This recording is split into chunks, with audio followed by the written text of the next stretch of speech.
बंगाल चुनाव में central force भी लगी है, बंगाल की पुलिस भी काम कर रही है, इसके बावजूद लगातार वहां हिंसा हो रही है और उसके वीडियोज आ रहे हैं। सवाल यह है कि पूरे देश में चुनाव होता है, बाकी जगह पे इतनी हिंसा क्यों नहीं होती, बंगाल में इतनी हिंसा क्यों होती है? वामपंथियों का जब शासन था तब भी हिंसा हो रही थी, टीएमसी का शासन चल रहा है फिर भी हिंसा हो रही, सेंटर में सरकारें बदली हैं इसके बावजूद भी चुनाव में हिंसा हो रही बंगाल में। कहीं पे मारने पीटने की घटनाएं आती हैं, कहीं पे दौड़ाने की घटनाएं आ रही हैं। अभी तो एक वीडियो आया जिसमें कैंडिडेट जो बेचारा चुनाव लड़ रहा है विधायक का, उसको दौड़ा रहे हैं। इसका मूल कारण यह है कि बंगाल की डेमोग्राफी बदल गई है। बंगाल बॉर्डर स्टेट है, बंगाल की बाउंड्री बांग्लादेश से मिलती है और आराम से वहां पे चूंकि बॉर्डर नहीं बना, फेंसिंग नहीं बनी, चार दीवारी नहीं बनी, आराम से बांग्लादेशी भारत में घुस जाते हैं, खासतौर पर बंगाल में। बंगाल के 1/3 जिलों की डेमोग्राफी बदल चुकी है। अब वहां पे लगभग 30 से 35% जो डेमोग्राफी है पूरा चेंज हो चुका है और इसका सबसे मूल कारण है घटिया कानून। क्योंकि पुलिस 1861 का पुलिस एक्ट चल रहा है, पुलिस हमने यूनिफॉर्म पुलिस कोड बनाया नहीं, पुलिस चार्टर लागू नहीं किया, पुलिस सत्ता के गुलाम रही। तो जब वामपंथियों का शासन था उन्होंने भी घुसपैठियों के साथ लिबर्टी रखी, घुसपैठियों पे कोई कार्रवाई नहीं किया। टीएमसी का शासन आया तब भी पुलिस ने घुसपैठियों के खिलाफ कोई कार्रवाई नहीं किया। नतीजा यह घुसपैठी आते गए आते गए आते गए और जाके आप देखिए कलकत्ता में जाइए, आसनसोल में जाइए, जो मेन शहर है बंगाल के, वहां देखिए बेचारे दुकानदार की दुकान पीछे है, दुकानदार के सामने आके ठेला लोग लगा लेते हैं घुसपैठिए और पुलिस कुछ नहीं करती, प्रशासन कुछ नहीं करता। मतलब जिसकी दुकान है, जिसका शोरूम है वो पीछे हो गया है और उसकी दुकान के सामने ठेला लगा के लोग खड़े हुए हैं, दुकानदार की इतनी हिम्मत नहीं वो ठेला हटवा दे। ये मैंने कलकत्ता में देखा, आसनसोल में देखा, मैंने बंगाल के कई शहरों में देखा जाके। इसके लिए जिम्मेदार कौन है? मैंने कहा ना, पुलिस एक्ट 1861 का जब तक ये नहीं बदलेगा, यूनिफॉर्म पुलिस कोड लागू नहीं होगा, पुलिस चार्टर नहीं लागू होगा, पुलिस को स्वतंत्र निष्पक्ष नहीं बनाया जाएगा, ये समस्या बनी रहेगी। भारत जो बंगाल की डेमोग्राफी बदली उसका बड़ा और दूसरा कारण है ये 1946 का घटिया फॉरेनर एक्ट। ऐसा सड़ा हुआ कानून तो अंग्रेज बना के गए थे यहां घुसपैठ रोकने के लिए, लेकिन हमारी सरकारों ने कोई बदलाव नहीं किया। नतीजा घुसपैठी आते गए आते गए आते गए बढ़ते गए, जो आ गए उन्होंने अपने रिश्तेदारों को बुला लिया। ऐसे असम की पूरी डेमोग्राफी बदल गई, बंगाल की डेमोग्राफी बदल गई, जो कि दोनों ही बॉर्डर के स्टेट है। और परिणाम इलेक्शन में आप देख लीजिए, चुनाव में क्या हो रहा है, हिंसा हो रही, लगातार हिंसा हो रही है। तीसरा एक बड़ा कारण यह था, हमने 1955 में सिटीजनशिप एक्ट बनाया, लेकिन इस कानून में हमने कहीं नहीं लिखा कि जो फर्जी यहां पे सिटीजनशिप लेगा, जो फर्जी कागज बनवा के अपनी सिटीजनशिप भारत में ले लेगा या फर्जी सिटीजनशिप दिलवाने में किसी दूसरे की मदद करेगा, फर्जी डॉक्यूमेंट बनवाने में मदद करेगा, ऐसे लोगों को 10-20 साल की सजा होगी, इनकी प्रॉपर्टी जब्त होगी। ऐसा हमने कुछ बनाया नहीं। ऐसा सड़ा हुआ कानून है कि करोड़ों लोग भारत के सिटीजन बन गए, किसी एक व्यक्ति की सिटीजनशिप गई नहीं। जो लोग घुसपैठियों की मदद करते हैं, अगर उनकी सिटीजनशिप जाने का इसमें प्रावधान होता तो घुसपैठ रुकती, लेकिन कानून हमने बदला नहीं। और जानते हैं ये कानून आज भी चल रहा है। जैसे ये फॉरेनर एक्ट तो अभी बदला गया लेकिन कोई बहुत अच्छा नहीं बना है, पुलिस एक्ट आज भी चल रहा है 1861 वाला, ऐसे 1946 का जो फॉरेनर, ये 1955 का जो सिटीजनशिप एक्ट है आज भी चल रहा है। और सबसे बड़ा 1967 में हमने अनलॉफुल एक्टिविटी एक्ट बनाया, कानून बना दिया, लेकिन हमने इसमें यह नहीं लिखा कि घुसपैठ करना और घुसपैठियों की मदद करना यह अनलॉफुल एक्टिविटी है। तो नतीजा, घुसपैठियों की शिकायत होती है तो भी पुलिस उनके खिलाफ यूएपीए की धारा नहीं लगा पाती। दुनिया के कई देशों में घुसपैठ करना, घुसपैठियों की मदद करना देशद्रोह माना गया। दुनिया के कई देशों में घुसपैठियों को और उनके मददगारों को, जो किसी भी तरीके से घुसपैठियों की मदद करते हैं, चाहे कागज बनवाने में या उनको बसाने में या उनको एंट्री कराने में, ऐसे लोगों को आजीवन कारावास होता है, प्रॉपर्टी जब्त होती है, उनकी सिटीजनशिप खत्म होती है। हमारे पास कानून है ये 1967 का बना हुआ अनलॉफुल एक्टिविटी एक्ट। हमने घुसपैठ को और घुसपैठियों की मदद करने को अनलॉफुल एक्टिविटी डिक्लेयर ही नहीं किया। हमने 1980 में कानून बनाया नेशनल सिक्योरिटी एक्ट, और हमारी राष्ट्र की सुरक्षा के लिए घुसपैठ सबसे बड़ा खतरा। अब तो 5 करोड़ घुसपैठी आ चुके हैं और अभी जो यहां पे हैं वो भी 12 बच्चे, 16 बच्चे, 18 बच्चे पैदा कर रहे हैं। और इस कानून को हमने आज तक नहीं बदला, जिसमें इस कानून को अगर हमने बदल के कह दिया होता घुसपैठ करना, घुसपैठियों की मदद करना, किसी भी तरीके घुसपैठियों की मदद करना ये राष्ट्र की सुरक्षा के लिए खतरा है, तो पुलिस घुसपैठियों पे भी और घुसपैठियों के मददगारों पे भी एनएसए लगाती, यूएपीए लगाती, तो यहां घुसपैठी अपने आप भागना शुरू करते। लेकिन हमने कानून नहीं बदला, इसलिए जो आए हैं वो बैठे हुए हैं। और अब तो आपको चुनाव में दिख रहा है, बाकायदा वो वहां पे डंडे चला रहे हैं, लाठी चला रहे हैं, कैंडिडेट्स को दौड़ा रहे हैं, आगजनी कर रहे हैं, हिंसा कर रहे हैं। हमने प्रिवेंशन ऑफ करप्शन 1988 में बनाया, लेकिन ऐसा सड़ा हुआ कानून बनाया, ऐसे लगता है एसी के कमरे में बैठ के बनाया। देखा ही नहीं कि चीन में भ्रष्टाचार पे क्या क्या होता है, जापान में भ्रष्टाचार पे कितनी सजा होती है, सिंगापुर में कितनी होती है। घुसपैठ का मूल कारण है घूसखोरी। बिना घूसखोरी के घुसपैठ हो ही नहीं सकती। जो लोग बॉर्डर पे खड़े हुए हैं वो 2-2 हज़ार रुपए लेते हैं, पहले 500-500 लेते थे, फिर 1000-1000 लेते थे, आजकल उसका रेट 2000 हो गया। घुसपैठिया बॉर्डर पे 2000 दे के आया, अंदर आया, कॉमन सर्विस सेंटर पे जाके 2000 में आधार बनवा लिया, नगर निगम में जाके 2000 रुपए देके बर्थ सर्टिफिकेट बनवा लिया, उसके बाद तहसील में जाके 2000 रुपए में राशन कार्ड बनवा लिया। जब 3 डॉक्यूमेंट हो गए तो आरटी ऑफिस के दलाल को पकड़ा, 3 से 4 हज़ार रुपए में ड्राइविंग लाइसेंस बनवा लिया। और उसके बाद फिर उसने किसी को 2-3 हजार और दलाल को दिया, उसने वोटर आईडी में नाम जुड़वा दिया।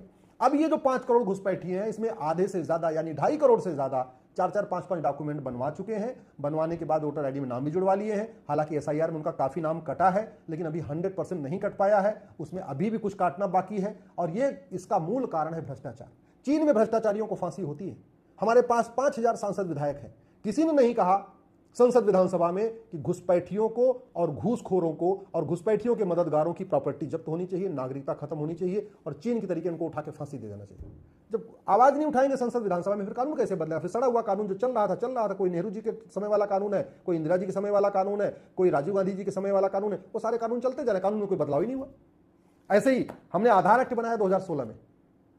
सबसे बड़ा ब्लंडर हुआ 2016 का, जब हमने आधार एक्ट बनाया तो इसमें हमने विदेशियों को भी आधार बनवाने की छूट दे दिया। क्यों दिया मुझे नहीं पता, लेकिन ये कानून कहता है कि कोई भी विदेशी, वो पाकिस्तान का हो, अफगानिस्तान का हो, वो बांग्लादेश का हो, म्यांमार का हो, लंका का हो, कहीं का भी हो, अगर वो 6 महीने से भारत में रह रहा है तो वो अपना आधार बनवा सकता है। एक बात समझ में आती है कि भाई एम्बेसी में जो दूतावास में रहते हैं विदेशी राजदूत रहते हैं, उनका आधार बनता, समझ में आता है। लेकिन सबके लिए जनरल करने की क्या जरूरत थी? और उसका परिणाम ये हुआ, और कंडीशन भी क्या है कि पार्षद भी अगर लिख के दे दे कि हाँ 6 महीने से हमारे मोहल्ले में रह रहा है तो आधार बन जाएगा। प्रधान अगर लिख के दे दे कि हाँ ये व्यक्ति 6 महीने से हमारे मोहल्ले में रह रहा है तो भी उसका आधार बन जाएगा। वो भी नहीं, कोई मकान मालिक एक एग्रीमेंट कर दे, रेंट एग्रीमेंट कर ले और उसमें ये लिखा हो कि हाँ ये 6 महीने से हमारे घर में रह रहा है, वो रेंट एग्रीमेंट दिखा के भी आधार बन सकता है। तो घुसपैठियों की तो बल्ले बल्ले हो गई।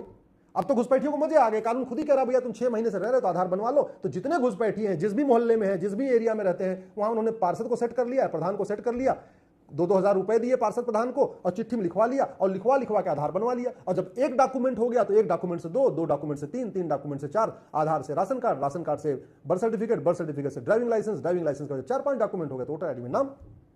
ये घटिया कानूनों का दुष्परिणाम है। हमने कानून नहीं बदले, नतीजा ये हुआ घुसपैठ।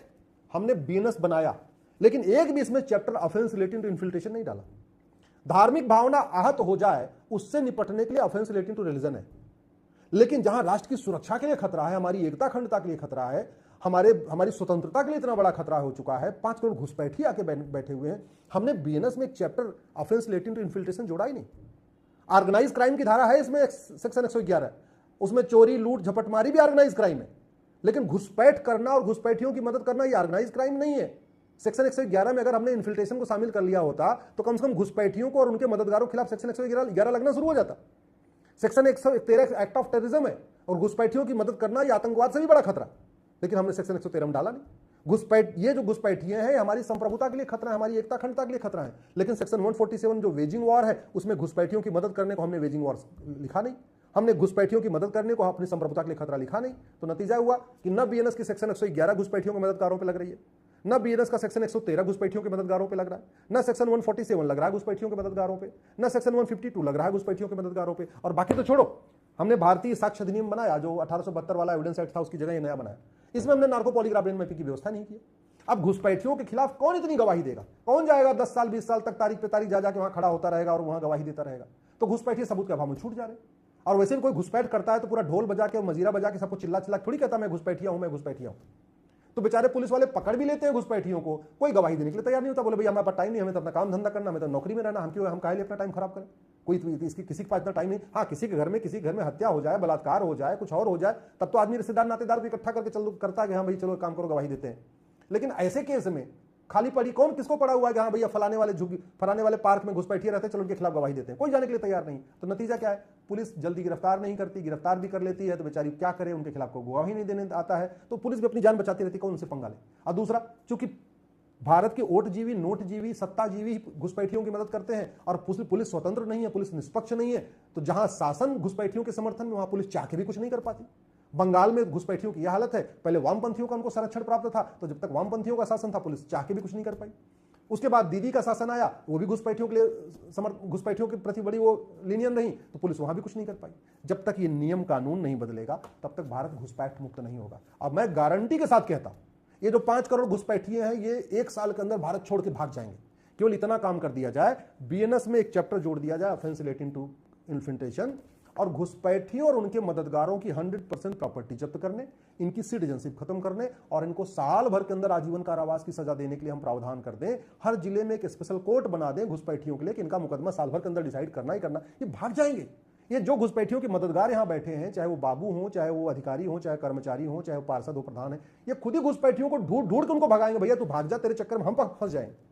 लेकिन जब तक कानून नहीं बदलेगा तब तक ये घुसपैठिए नहीं भागेंगे। और घुसपैठिए नहीं गए तो जिस तरीके से 15-15 बच्चे पैदा कर रहे हैं, 20-20 बच्चा पैदा कर रहे हैं, 10 से 15 साल के अंदर भारत की पूरी डेमोग्राफी बदल गई। जैसे असम की डेमोग्राफी बदल चुकी है, बंगाल की डेमोग्राफी बदल चुकी है, जैसे 9 राज्यों की डेमोग्राफी बदल गई है, 800 जिलों में से 200 जिलों की डेमोग्राफी बदल गई है, 6000 तहसीलों में से 1500 तहसीलों की डेमोग्राफी बदल गई है, भारत के बॉर्डर की 300 तहसीलों की डेमोग्राफी बदल गई है।